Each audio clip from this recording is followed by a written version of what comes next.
Close your eyes and imagine yourself in a world where the concept of getting high is both utterly familiar and yet entirely alien. There are no cigarettes rolled in paper, no synthetic pills, no neon signs advertising happy hour cocktails. Instead, there is ale brewed in wooden tubs beside a smoky hearth, honey wine thick as syrup poured into earthen mugs, herbs cultivated in secret gardens, and steeped into potions by women whispered about as witches. There are mushrooms hidden in mossy forests and seeds ground into pastes that send your mind fluttering like a moth around a candle. This is the Middle Ages, and you are about to embark on a journey through the intoxicating landscape of your time. It is a landscape woven into daily life, where drinking beer is as common as drinking water, and where the boundary between medicine and mind-altering experience is porous. It is also a landscape filled with myths and cautionary tales, with laughter and tragedy, with communal revelry and solitary escape. Your exploration will be slow and sensory, filled with second-person observations and a touch of humor to keep you grounded. By the end, you will not only know what medieval people used to get a buzz, but you will have experienced it through the lens of a day, and perhaps a night, in your own village. You wake on a morning that feels like any other. The straw tick beneath you crunches as you sit up, scratching your head where lice have been feasting. The fire in the hearth is nothing but embers, and you can see your breath in the cold air. Your first thought is not of plowing or of mending fences. Today your mind is restless, curious. You've heard rumors about herbs that make you dream, beverages that make you brave, and seeds that can send a person's soul flying. You think of your friend who swore he saw angels after sipping something from the wise woman's cupboard, and of the old soldier who claims he became invincible by chewing a red mushroom. You've tasted ale, of course, everyone has, but you've always wondered if there is more to the story. What does it feel like to see visions, to forget pain, to laugh until your belly aches because the world seems suddenly ridiculous? You decide that today you will explore the edges of consciousness that your time offers. The village is already stirring when you step outside. Smoke rises from hearths, and the smell of baking bread mingles with the scent of damp earth. The sky is slate gray, promising rain later. You pull your cloak around you and head toward the tavern. Along the way, you greet your neighbor, who is emptying chamber pots into the midden heap. "Off to the tavern so early?" she asks with a knowing smile. You shrug and tell her you're thirsty. She laughs and shakes her head. "You and half the village," she replies. Children run past you, playing a game of chase, their giggles bright in the crisp morning. You pass the church, its stone walls dark with damp, and the well where women are already gathered, their buckets clattering against the sides as they draw up water. You nod at them, and they nod back, some with raised eyebrows. You are not entirely sure what you seek, but you know the tavern is a good place to start. When you push open the heavy wooden door, the tavern's warmth envelops you like a blanket. The air inside is thick, with the scent of yeast, malt, and wet wool. A central fire pit crackles, its smoke curling up toward the thatched roof. There are a few men hunched over mugs at the long tables, their hands wrapped around earthenware. They glance up briefly, then return to their quiet conversations. You approach the innkeeper, a broad man with a red nose and flour on his apron. "A mug of your finest," you say with a grin. He snorts. "It's all the same," he replies, but he pours you a cloudy golden ale anyway. You take a sip. It is warm and slightly sour. There is a pleasant bitterness on your tongue, and a faint bready aroma. This is small beer, the drink of the masses. It's nutritious and safe. You let it settle in your stomach, a gentle buzz beginning in your veins. It's nothing mind-altering, but it's a start. As you stand with your mug, you think about how central ale is to your daily existence. Water, though abundant, is not always clean.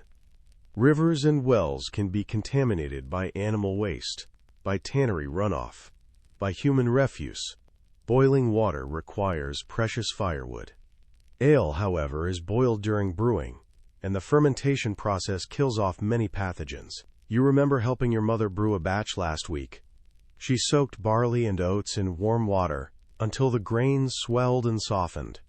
She crushed them with a wooden mallet, then strained the mixture through a cloth into a large cauldron. She added yarrow and sweet gale, herbs that predate hops and lend a floral bitterness. The liquid simmered over the fire, steam filling the cottage. Once it cooled, she poured it into a barrel and stirred in yeast scraped from the top of the last batch. You watched the surface froth and bubble over several days as the yeast did its work. Finally, she drew off the ale into jugs. It was ready to drink immediately. It did not keep long. Without the preservative qualities of hops, small beer soured quickly. But that hardly mattered. You and your family drank it morning, noon, and night. Even children took their fill. It is no wonder everyone is slightly buzzed all the time. You take another sip and look around. The tavern is filling. A group of women sits at a table near the door, their shawls pulled tight against the chill. They are gossiping about a neighbor's new calf.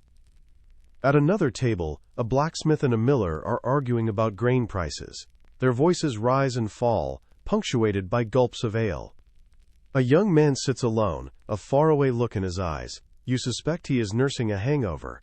The innkeeper moves from table to table, refilling mugs and collecting coins. You watch as he tests the strength of a batch. He pours a small amount onto a wooden bench and sits down in leather trousers. If his pants stick, the ale is too sugary. If they don't, the ale is acceptable. It's a ridiculous test, but it's one that ale conners, officials who regulate ale strength, use. You smile at the absurdity and take another drink.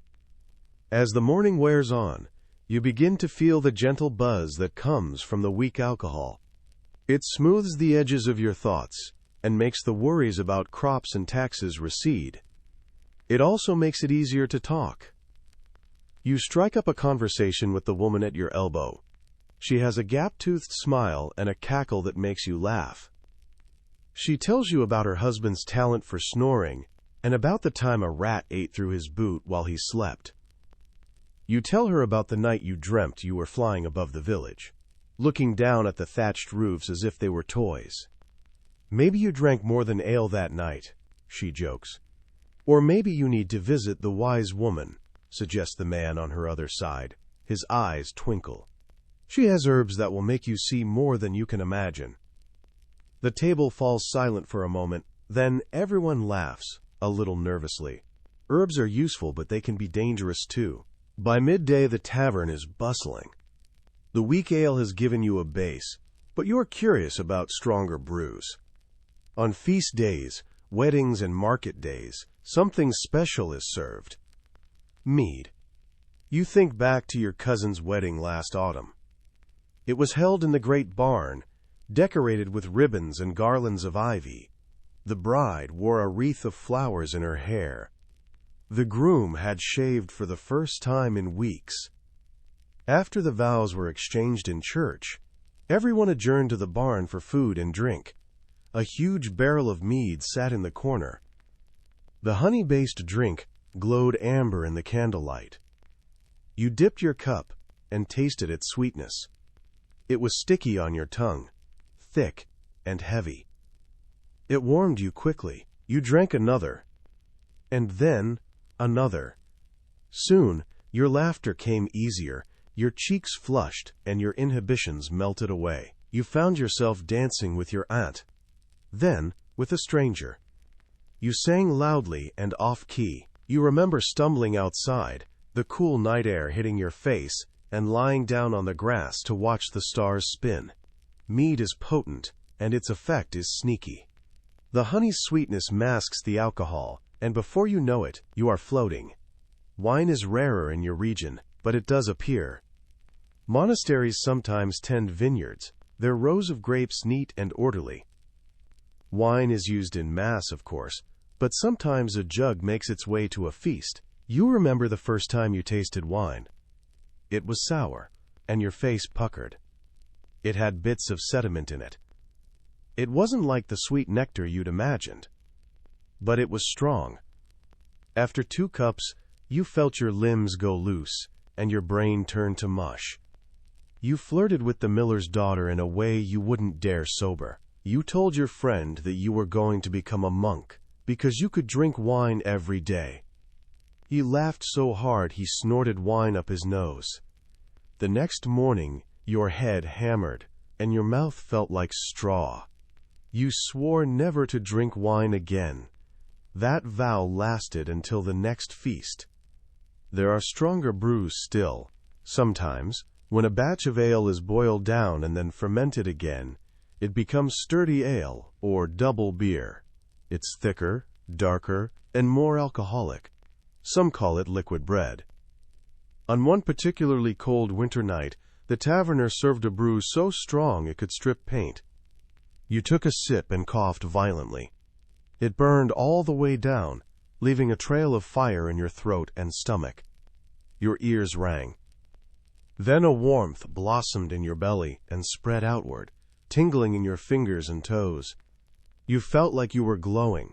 The room seemed brighter, the fire hotter. You started telling jokes. Why did the chicken cross the road? You asked. Because there wasn't a taverner on its side, someone replied. You all laughed harder than the joke deserved. Hours passed, in what felt like minutes. When you stood up to leave, the floor swayed under you. You stumbled, grabbing the table for support. You made it home somehow, but you woke up in the straw shed with a chicken on your chest.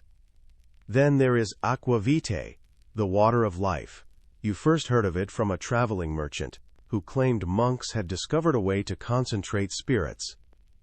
He took out a small glass flask, with a tight stopper, and held it up like a precious jewel. You and your friends leaned in. 1 sip, he said, is all you need. You each took a tiny sip. The liquid was clear, but the sensation was like swallowing liquid fire. It burned your lips, your tongue, your throat. Your eyes watered. You coughed until your ribs hurt. But then, a wave of warmth rolled from your stomach to your brain.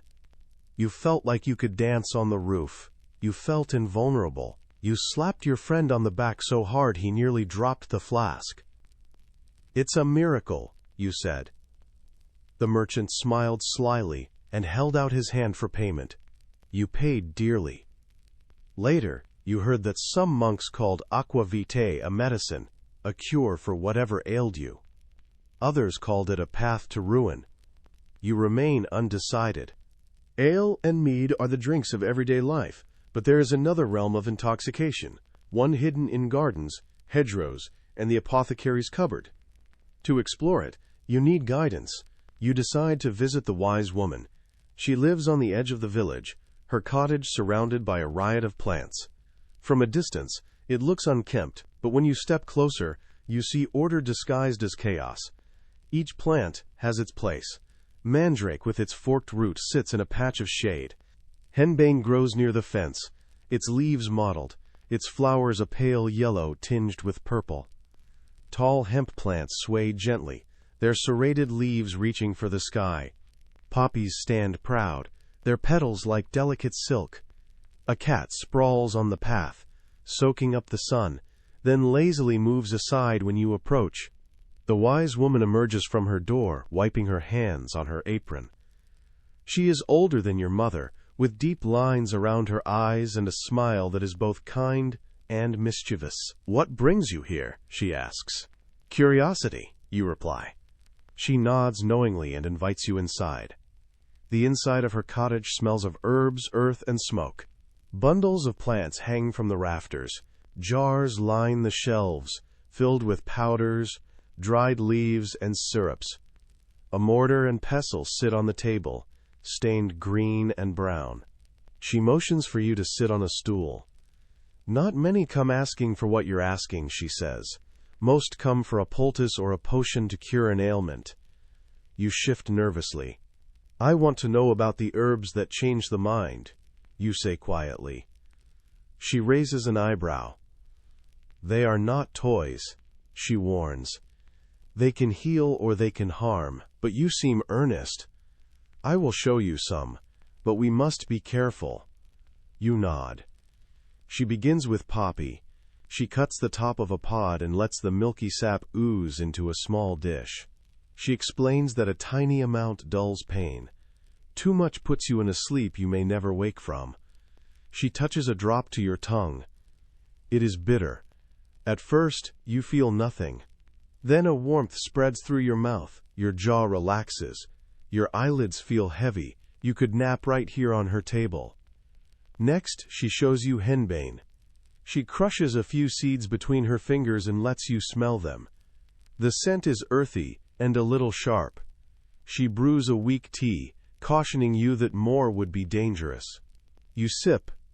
The taste is smoky and strange. A few minutes pass. The firelight seems to dance more slowly. The shadows in the corners of the room deepen and then swell. You blink, and the shapes return to normal.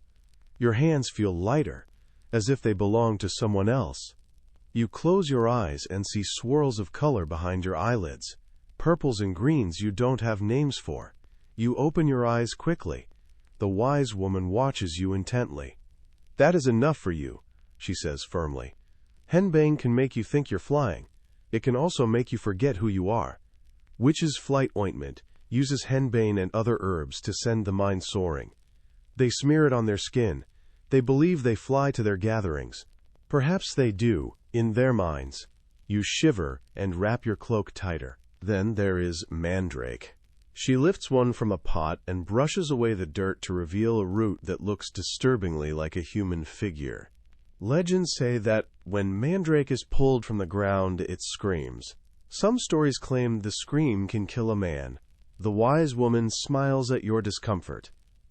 "It doesn't scream," she assures you. "At least, I've never heard it. But it is potent. A piece placed under your pillow might give you vivid dreams. Too much can make those dreams nightmares."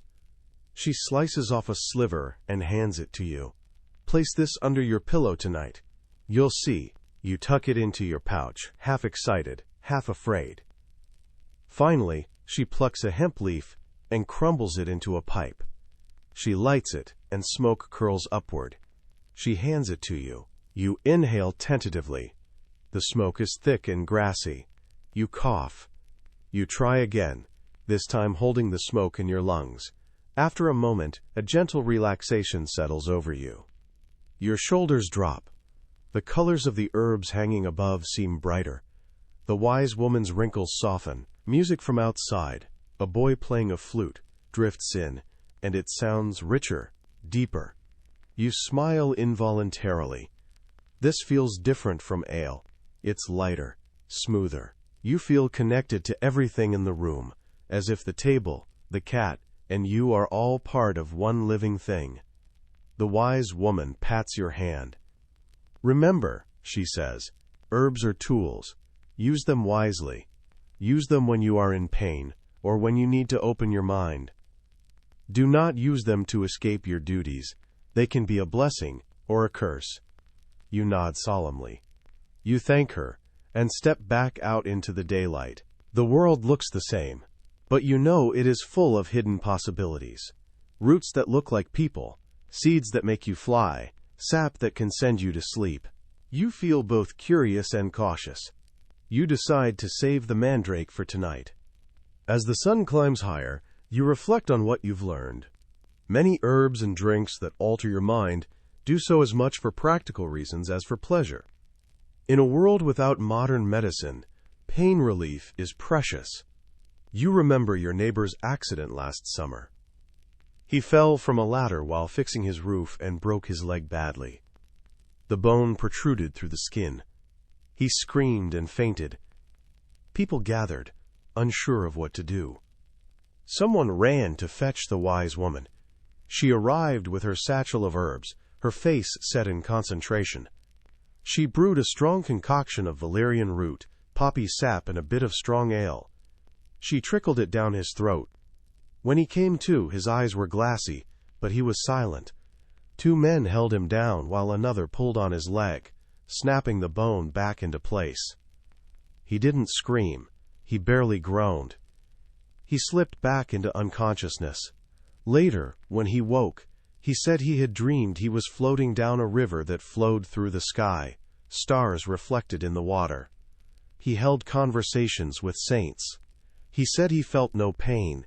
In the weeks that followed, the wise woman visited him daily with teas and poultices. He healed, and though he limps now, he walks. You also think of your cousin's childbirth. Labor lasted 2 days. Her screams echoed off the walls. You held her hand until your fingers turned white. You saw her veins bulge. Her face flushed, and then turned pale. The midwife wiped her brow with cool cloths. When the pain became unbearable, the midwife dripped poppy tincture onto her tongue. Within minutes, your cousin's cries softened.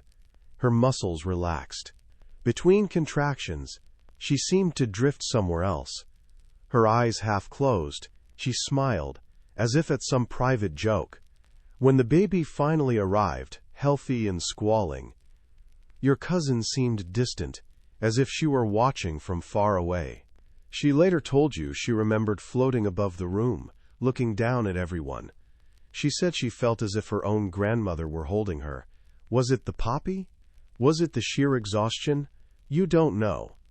But you do know that the poppy tincture allowed her to survive and recover. Yet there is a fine line between medicinal and recreational use. You have seen men at the tavern who sip poppy tea not for pain but to slip into a dream. They sit in the corner, their eyes half open, their mouths slack. They rarely speak. When they do, their words are slow and slurred. They seem detached, as if listening to music no one else hears. They trade away their belongings for another dose. They forget to work their fields. Their wives cry quietly at the well, wondering how to feed their children. The community mutters. He's lost in the poppy, they say. Some call it weakness. Others call it a sickness. You recognize the temptation. When life is hard, when your back aches and your stomach is empty and winter seems endless, the idea of slipping into a warm, fuzzy dream is appealing. But you also see the cost. Hemp, too, can be used for good or ill. It is grown for rope and cloth, its fibers strong and versatile. It is also used for oil to cook and for seeds to eat. But the leaves and flowers, when dried and smoked, relax the body and mind. You've seen groups of young men gather behind barns at dusk, a pipe passing from hand to hand. They laugh more loudly than usual. They talk about becoming knights, about traveling to Constantinople, about seeing a dragon. They look at the stars and claim they can see shapes dancing. Sometimes you join them. You like the way hemp smooths your thoughts and makes colors brighter. But you also know that if you smoke too much, you'll wake up in the morning with your tongue thick and your head foggy. Balance is key, that's what the wise woman said. Moderation is a virtue preached from the pulpit and whispered over cups of ale. If you want to understand medieval intoxication, you must visit the tavern when it is full. You return in the evening. The room hums with voices, laughter, and music. The air is thick with the smell of ale and sweat. The fire burns brightly, casting shadows that dance on the walls. A fiddler stands near the hearth, his bow flying across the strings. A drummer keeps time with a steady beat. People stomp their feet, clap their hands, and sing along when they know the words. You squeeze onto a bench and order a mug of stronger ale this time. You're no longer a morning drinker looking for a gentle buzz. You want to feel the world tilt. The mug arrives, full and frothy. You raise it to your lips and take a deep draught. The liquid is richer, more complex than the morning ale. It clings to your tongue. Warmth spreads down your throat and into your belly. You feel it quickly, a flush rising in your cheeks. You turn to your neighbor, a man you recognize from the fields. He's missing 2 teeth, his beard flecked with gray. He smiles widely and slaps you on the back. "Cheers," he says. You clink mugs. The conversation flows easily. You talk about the weather, about the price of salt, about the Lord's latest demand for taxes. You grumble. and he grumbles back. You share a joke about a monk, a miller, and a fish. It's not funny, but you both laugh anyway. The fiddler changes the tune to something faster. A group stands up to dance. You watch as the dancers form a line, linking arms, stepping forward and back, spinning and stamping. Their cheeks glow, their hair damp with sweat. Someone grabs your arm. Come on! You protest half-heartedly, then allow yourself to be pulled into the line. You stumble at first, then find the rhythm. You spin, your cloak flaring, your boots thudding on the packed earth. You feel the ale in your veins and the hemp you smoked earlier in your lungs. The two combine into a heady mix. The room blurs around the edges. You laugh until your sides ache. Later, you collapse onto a bench, panting. Someone slides you a bowl of stew. You scoop it up with bread. The broth is thick with barley, turnips, and scraps of meat. It tastes like heaven. You hadn't realized how hungry you were. As you eat, you listen to the stories being told around you. One man boasts that he once drank a whole flagon of aqua vitae and went out into the snow naked. His friends roar with laughter. A woman tells a tale of a man who drank henbane tea and tried to ride his cow like a horse. He fell off and broke his arm. The wise woman said it, and he never touched henbane again. Everyone nods sagely. You notice a group in the corner passing a pipe. The smell of hemp drifts over. You recognize the thick, sweet scent. Soon, you feel it mingling with the ale, making everything soft and warm. You lean back against the wall, content.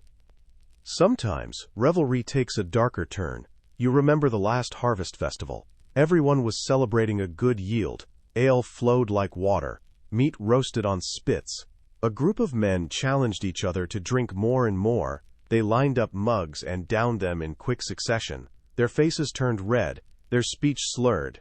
They began to sing bawdy songs. One stumbled into a table, knocking over mugs and angering the men sitting there. Voices rose, fists flew. In the chaos, someone pulled a knife. A fight that had started as a contest of drinking ended with blood on the floor. The taverner threw them all out. One man nursed a broken nose, another had a cut on his arm. The next day, apologies were made. But the tension lingered. Alcohol can loosen tongues and break down inhibitions, and sometimes that leads to trouble. As night deepens, the stories told become grander and stranger. You hear of berserkers, Viking warriors who chewed mushrooms and entered battle in a frenzied state, believing themselves immune to pain. The mushrooms, fly agaric with its red cap and white spots, contain compounds that can cause nausea, sweating, and hallucinations. The story goes that the warriors would tremble and drool, then roar like animals and charge into the fray, feeling no fear. You picture yourself chewing a mushroom, feeling your heart race, seeing the world blur around you and then picking up a spear. The idea is both terrifying and exhilarating. You also hear tales of witches who flew to secret gatherings. They smeared their bodies with ointments made from henbane, belladonna, mandrake, and fat. They didn't actually fly, the wise woman had said, but their minds did. They felt their bodies lift from their beds, soar through the night, and land in a circle of fires where they danced with the devil.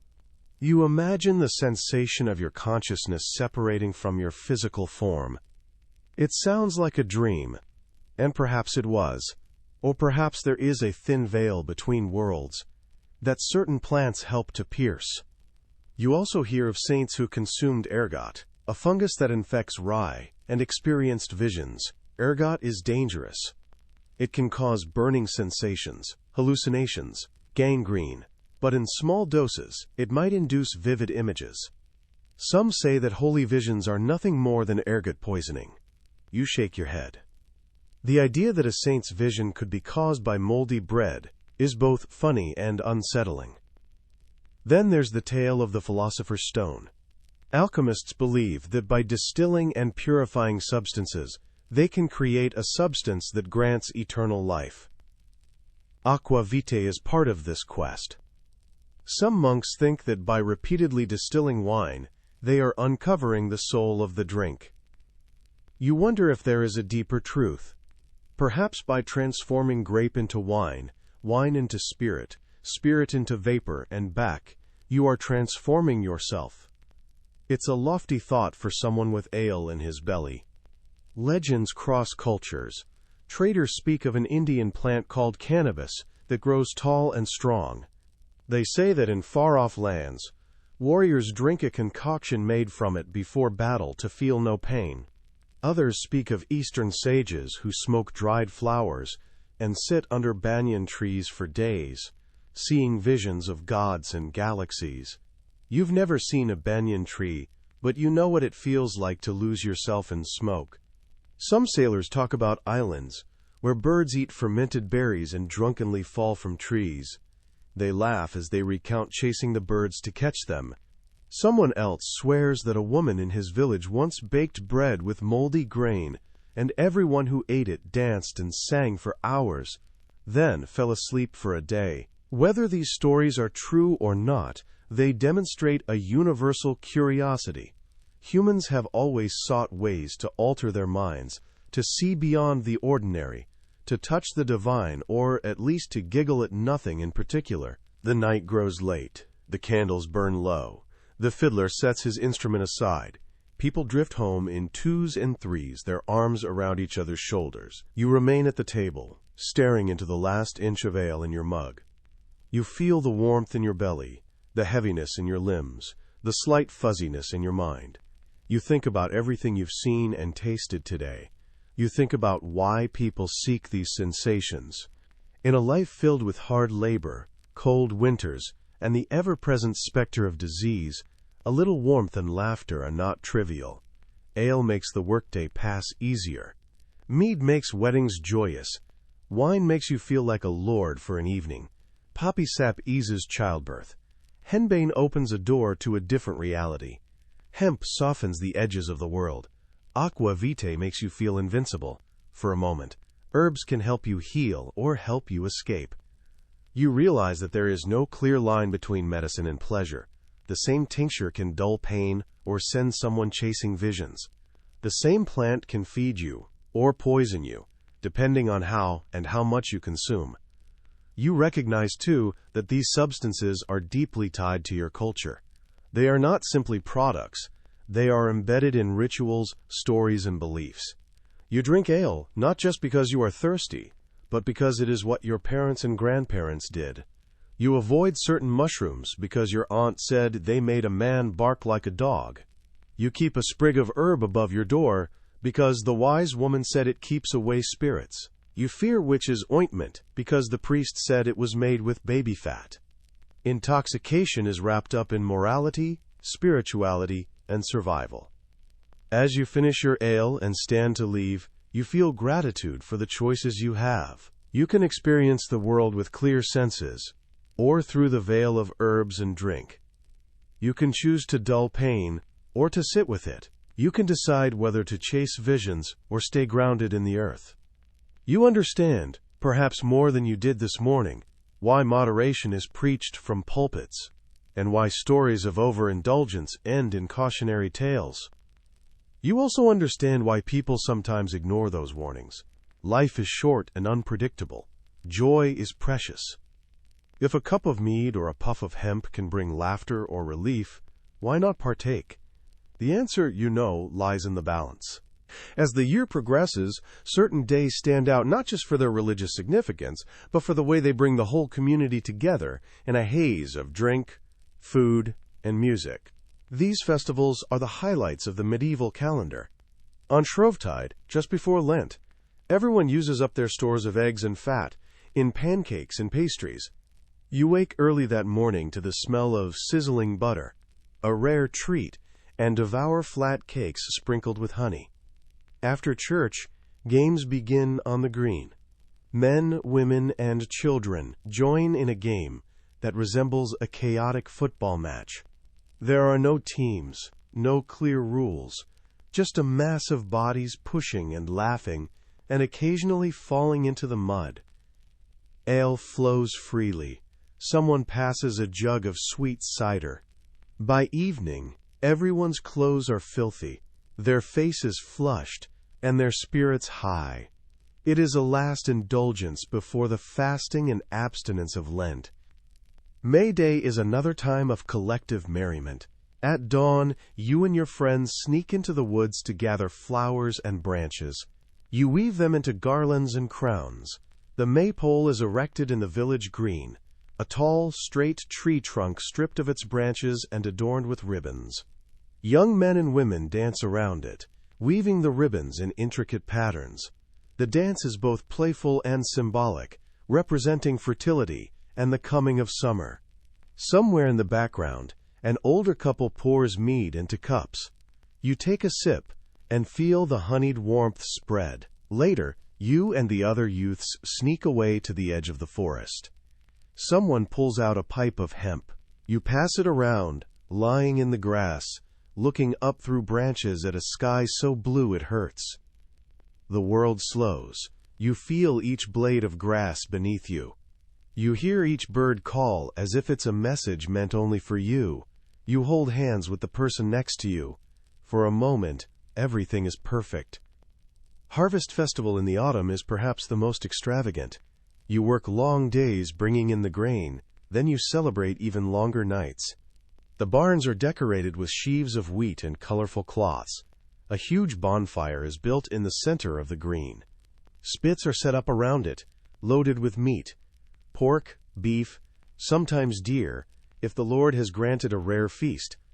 Barrels of ale and cider are rolled out. Musicians arrive from neighboring villages. The dancing doesn't stop until dawn. You drink more than you should. You eat until you're stuffed. You flirt with someone you've admired from afar.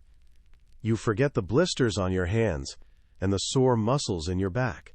You also drink to the spirits of the harvest, pouring a little ale on the ground for the ancestors.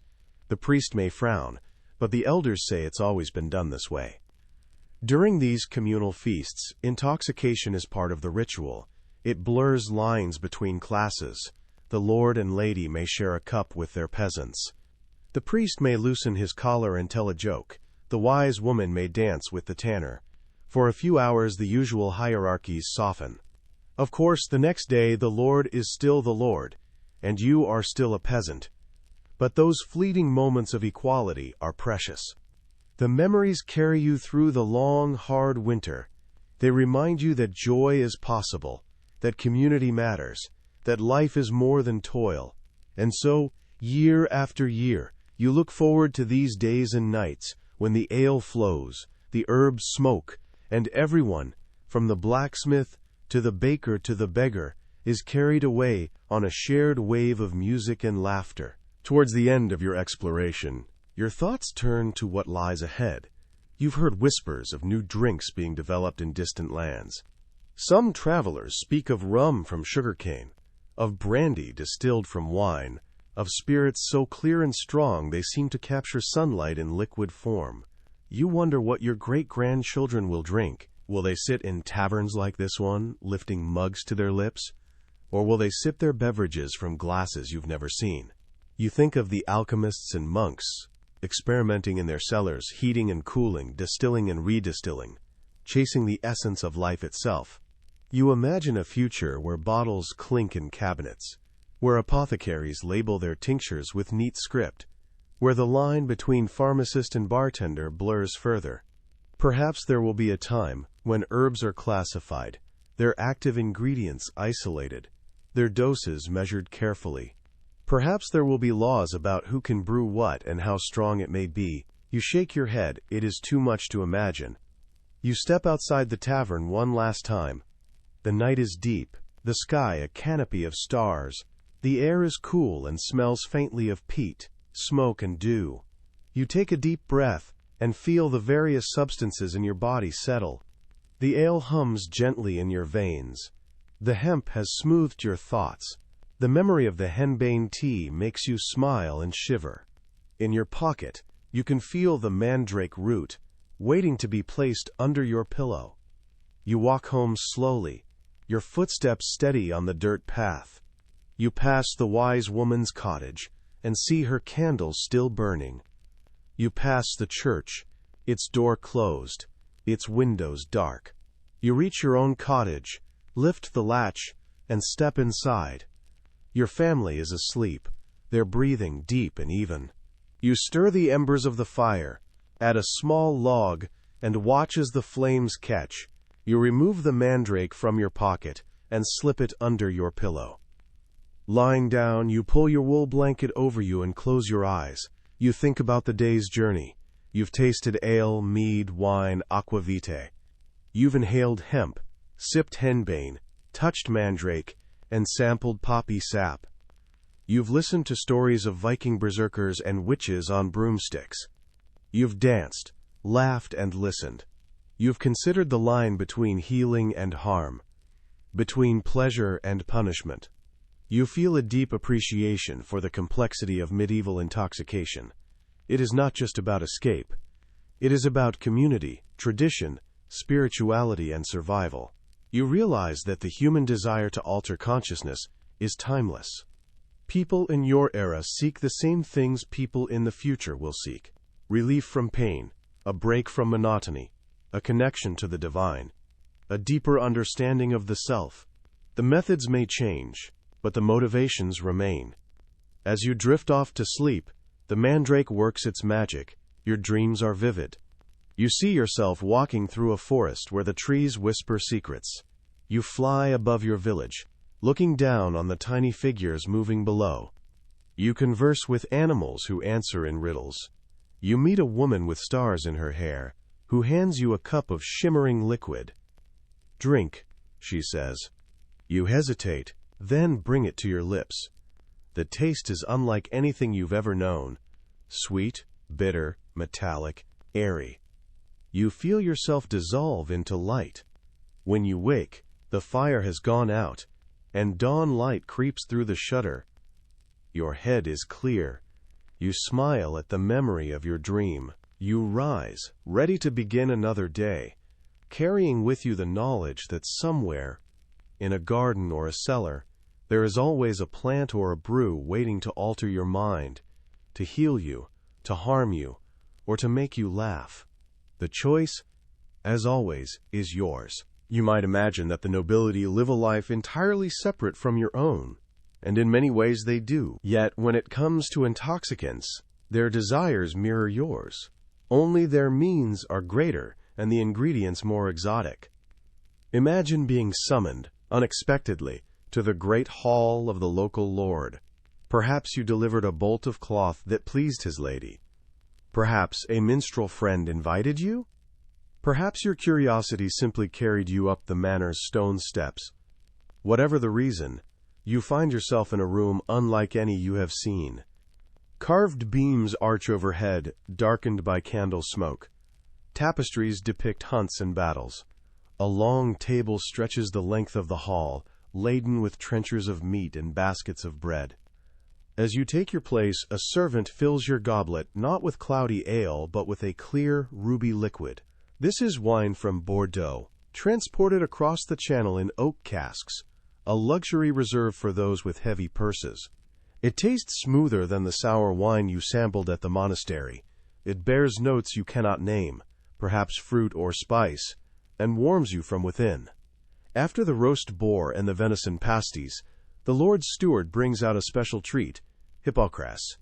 You watch as he pours wine into a large jug and adds honey, cinnamon, ginger, cloves, and a pinch of long pepper imported from Asia. He stirs, then strains the mixture through a cloth into silver cups. The resulting drink is sweet, fragrant, and highly prized. It is said to aid digestion, but you suspect that its main purpose is to show off the Lord's wealth. You catch yourself swirling the cup like a connoisseur. There are other courtly indulgences. The Lord's physician produces a small glass vial containing a thick, amber liquid. It smells of resin and sun-dried grapes. Retsina, he says, a wine from the Mediterranean sealed with pine. It tastes strangely of trees and sunlight. A visiting merchant presents sugar-coated almonds and candied ginger. He passes around a small ceramic jar filled with a dark paste made from boiled-down grape juice spiced with saffron and musk. You smear a bit on your bread and feel your mouth explode with sweetness. A lectuary, he explains, a tonic for the stomach and the spirit. A whisper runs around the table that the apothecary has prepared something special. A distilled spirit made from wine and herbs, a precursor to brandy. You watch as he pours a clear liquid into delicate glass cups. It smells sharp, like fire. When you sip it, your throat burns, your eyes water, and then a bloom of warmth spreads through your belly. The Lord laughs at your reaction. It is the water of life, he declares. You think of the swill served in taverns and understand why nobility can become truly drunk. They have access to powerful spirits unknown in the village. As the evening progresses, the minstrels play, the ladies titter behind their fans, and you, seated at the far end of the table, sip Hippocras and marvel at how different and yet similar your quest for intoxication is to that of the elite. If the Lord's Hall shows one side of medieval indulgence, the monastery presents another. Within those thick walls, robed men pursue knowledge in quiet, methodical ways. You have heard rumors of monks who distill mysterious liquids and of alchemists who work with retorts and alembics in search of the philosopher's stone. One rainy afternoon, curiosity leads you to knock on the gate of the local abbey. The porter eyes you suspiciously, but, upon learning you have herbs to trade, allows you inside. The cloister is peaceful, the sound of chanting echoing from the chapel. A brother leads you to a small room off the infirmary, where glass bottles line the shelves, and a strange apparatus of copper and glass sits on a table. Brother Bernard, the infirmarian, greets you warmly. He is middle-aged, with ink stains on his fingers and a gentle smile. Come, he beckons, see what we work upon. He explains that they make distilled waters and medicinal cordials for the sick. He shows you a copper pot, connected to a coiled tube. He pours wine into the pot and lights a fire beneath it. As the wine heats, steam rises, travels through the coil, and condenses into clear liquid, dripping into a flask. Aqua ardens, he calls it, burning water. You recall the Lord's water of life and realize they are cousins. He adds herbs to another batch, rosemary, sage, rue, creating a medicinal spirit. He lets you sniff it. The aroma is intense, herbaceous, and crisp. He tells you they use it to treat stomach ailments and to preserve bodies during funerals. He also admits, with a twinkle, that on feast days the brothers add honey and spices and sip it for merriment. Brother Bernard is fascinated by distillation. He believes that by separating the essence of a substance, he can reveal its true nature. You watch as he distills rose petals into a fragrant water used to soothe eyes. He squeezes the oil from juniper berries and adds it to spirits, producing a drink that tastes of pine and smoke. You mention the wise woman's henbane, and he shudders. We must be careful with such plants, he warns. Too much henbane can send a man to the devil's door. Yet he admits to experimenting with small amounts to ease pain. He shows you a manuscript, illuminated with colorful vines, that details the properties of plants. It includes recipes for theriac, a compound of more than 60 ingredients said to cure poison. He laughs at some of the more outlandish claims, but tells you there is truth in some of them. He confides that alchemists sometimes come to the abbey to borrow equipment. They speak of turning lead into gold, and of creating an elixir of immortality. He shakes his head but says their distillation techniques have improved the making of spirits. Knowledge, he says, is like wine. It ferments slowly, improves over time, and can intoxicate those who are not prepared. You leave the abbey with a small bottle of rosemary aqua vitae and a head full of new images. You picture monks hunched over copper stills, the sweet smell of boiling wine filling the chamber. You imagine alchemists in tall hats adding mercury and sulfur to flasks, muttering incantations. You think about how the boundaries between medicine, magic, and intoxication blur. You wonder how many medical discoveries were made by people seeking a good drink, and vice versa.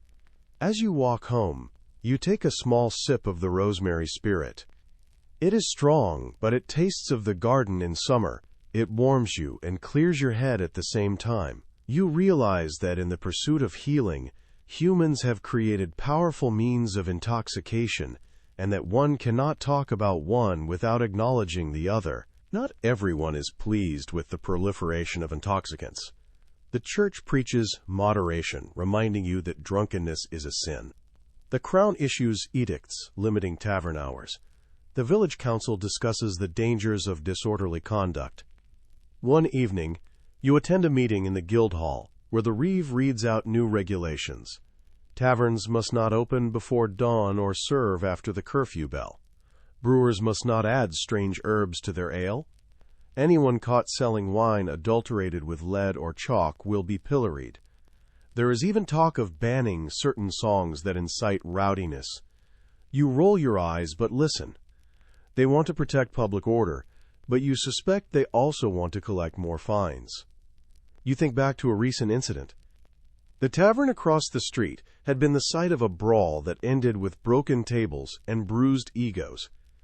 Two men had argued about whose ox was stronger. Ale had flowed. Voices had risen. Punches had been thrown. The taverner had tried to break it up, but someone had tossed a stool, which hit a bystander. When the tithing man arrived, he fined the taverner for serving too much drink and fined the fighters for disturbing the peace. The next week, the priest preached on the sin of intemperance, citing St. Paul. He warned that drunks would not inherit the kingdom of heaven. The women nodded. The men fidgeted. Later, at the tavern, the same men joked about the sermon as they sipped their ale. Moralists are everywhere. The bishop's men travel from village to village, confiscating barrels of illicit wine. A lord sends his steward to inspect farmsteads for illegal stills. Penitential manuals list how many days of fasting are required for various transgressions related to drink. If you vomit from overindulgence, you are told to do penance. If you encourage someone to drink until they pass out, you must say extra prayers. There are even laws about who may sell what. Women can brew ale, but they must not allow men to drink unsupervised in their homes, lest scandal ensue. Traveling merchants must pay a tax on imported wine. Tavern keepers must hang a sign outside so officials know where to find them. At times, these laws are enforced vigorously. At other times, they are ignored. During a famine, the bishop might look the other way, as people use grain to brew ale rather than make bread, because ale is safer to drink. During a war, soldiers might be encouraged to drink strong spirits to dull fear. You recognize that laws reflect fears. People fear disorder, idleness, and moral decay. They fear the social upheaval that can come from peasants gathering and talking over drinks. They fear the unknown effects of new substances, like aqua vitae. Yet people also continue to brew, distill, and drink. The tension between control and indulgence is a constant push and pull. As long as there is ale, there will be laws about ale. And there will be people who break those laws with a smile. Not all intoxicants are sought for merriment or escape. Some are pursued for love. In a world where marriages are often arranged and expressions of affection are cautious, a potion that promises to win a heart or ignite desire is irresistible.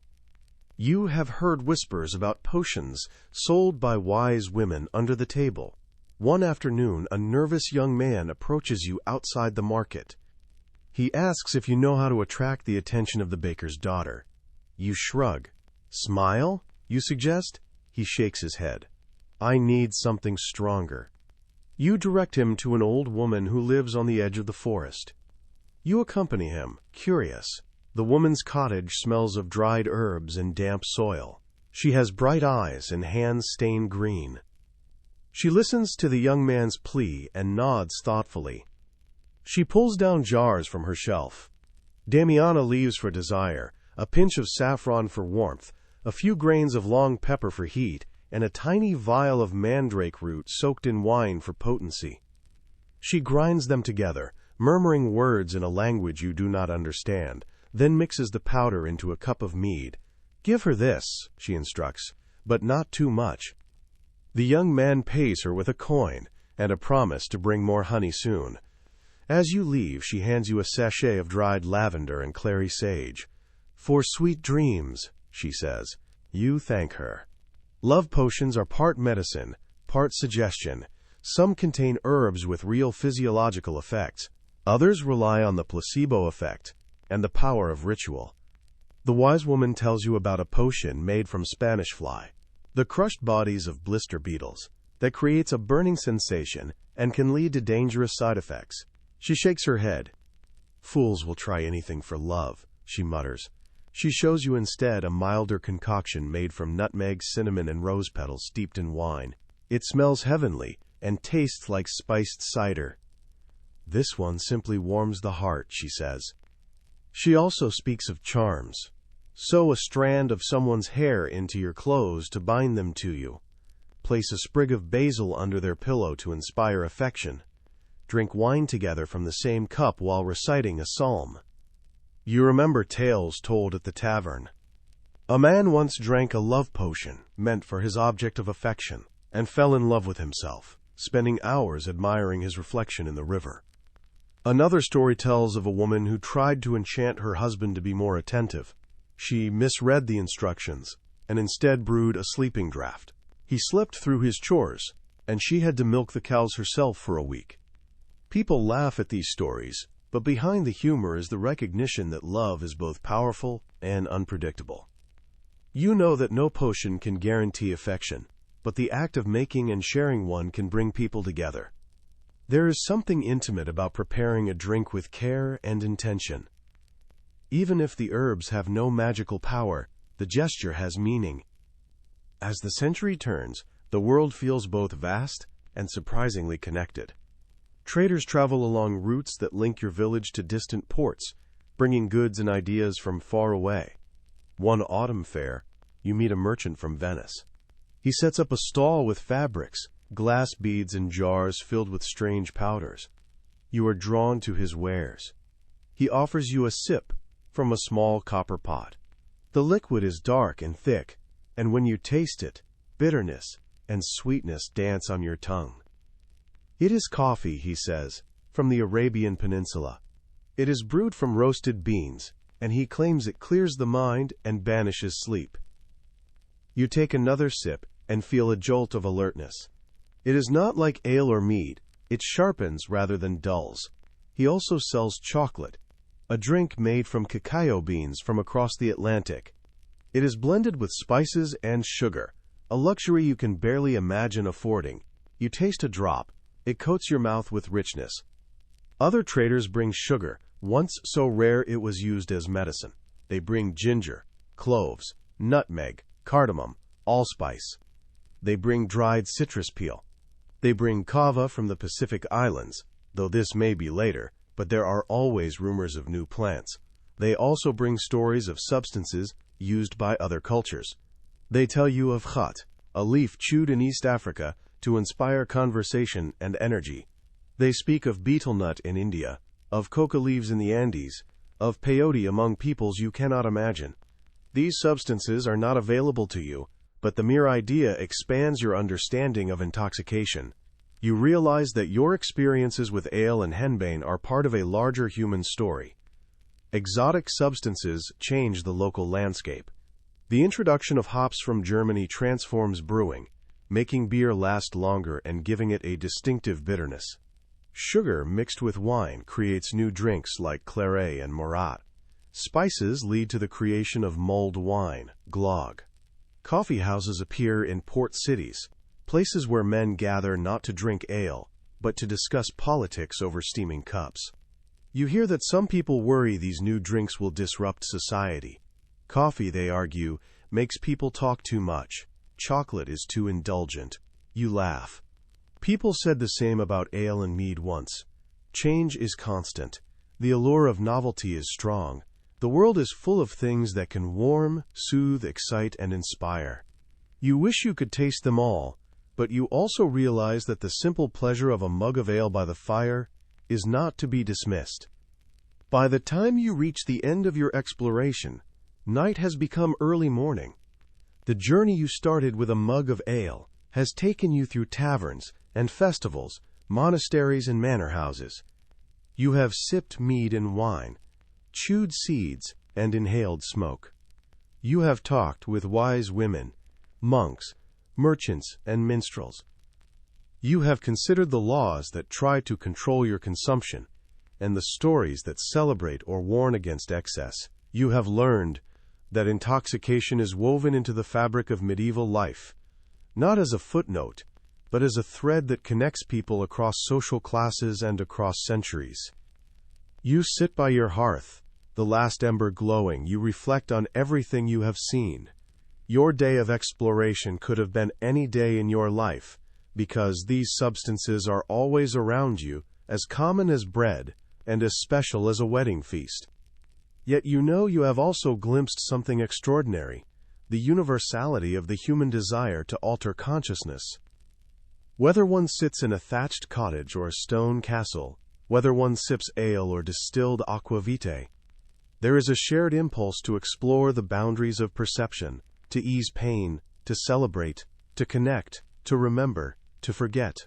The ingredients, methods, and rituals may change over time and from place to place, but the impulse endures. As you prepare to sleep, you feel a deep peace. You have satisfied your curiosity for now. You know you will drink ale again tomorrow, not to get high, but because it is your daily bread. You know you will share mead at the next feast, and maybe chew a seed when your back aches. You also know that beyond your village, in distant lands and in times yet to come, there are other drinks, other herbs, other experiences waiting to be discovered. The wheel of intoxication is always spinning, always turning up new delights and dangers. You smile at the thought.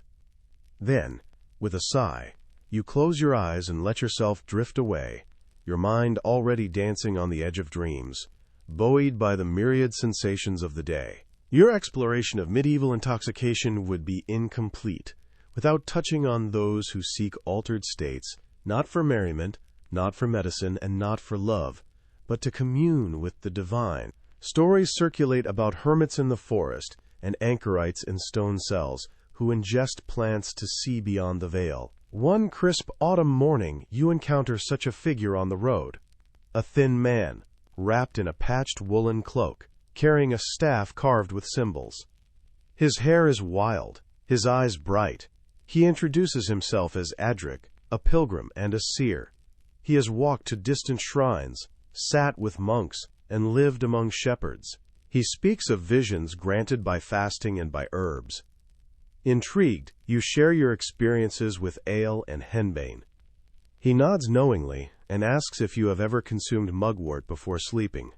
You admit you have not. He pulls a bundle of dried leaves from his satchel and passes it to you. Place this under your pillow, he instructs. It will call forth dreams. He tells you of his own encounter with an angel while sleeping in a chapel on the feast of St. John. He had burned mugwort and juniper in a censer, then drank a bitter tea of wormwood and clover. As he drifted off, he felt his body float. In his vision, he walked through a field of bright flowers and was greeted by a woman in blue who gave him a message to deliver to a king. When he awoke, he wrote down everything he could remember. He believes that the herbs opened his mind, but he also fasted for 3 days and prayed incessantly. The plants are a key, he says, but you must also prepare the lock. Einhiedrich speaks of Celtic seers who chew the roots of water hemlock and fall into convulsive trances. He recounts tales of Siberian shamans, not that he has been there, but he has heard traders' stories, who drink reindeer urine after the animals have eaten fly agaric mushrooms to experience visions without the nausea. He knows of Christian mystics who induce ecstasies through flagellation and hunger, but he wonders if perhaps a few of them also used herbs to tip themselves into other realms. You recall that some saints' lives mention sweet odors and unknown flavors preceding visions. Perhaps they sipped spiced wine infused with cosmary and cardamom. The line between miracle and medicine is thin. Later that evening, you decide to test Adric's suggestion. You place the mugwort under your pillow, say a prayer, and close your eyes. The scent is earthy, almost sage-like. You drift into sleep and find yourself walking along a river at twilight. Mist clings to the water's surface. A white stag appears ahead of you, its antlers like candelabra. It speaks without moving its mouth. Seek the source of the stream. You follow it through brambles and across fields until you arrive at a spring bubbling from a rock. You kneel, drink, and taste bitterness and sweetness mixed. When you wake, your heart is pounding, and you feel both exhilarated and unsettled. The dream stays with you all day. You tell Edric, and he smiles. Every herb has its song, he says. You have begun to hear it. The shaman's path is not one you will walk often. The responsibilities of daily life, fields to plow, children to feed, prayers to say, leave little time for wandering in search of visions. Yet you are grateful to know that such paths exist. You learn that intoxicants can be doorways to insight as well as to laughter and forgetfulness. They can be used to heal, to harm, to connect, and to communicate with realms beyond the ordinary. The cautionary tales are plentiful, of people who never returned from their visions, of those who were labeled mad or possessed because they saw too much. But there are also tales of prophets and poets who returned with words that changed their communities. You resolve to treat these substances with respect. In doing so, you acknowledge the richness of your world, a world where even a humble herb tucked under a pillow can reveal mysteries, where the boundaries between body, mind, and spirit are porous, and where the human thirst for knowledge and connection manifests in both simple ales and sacred plants.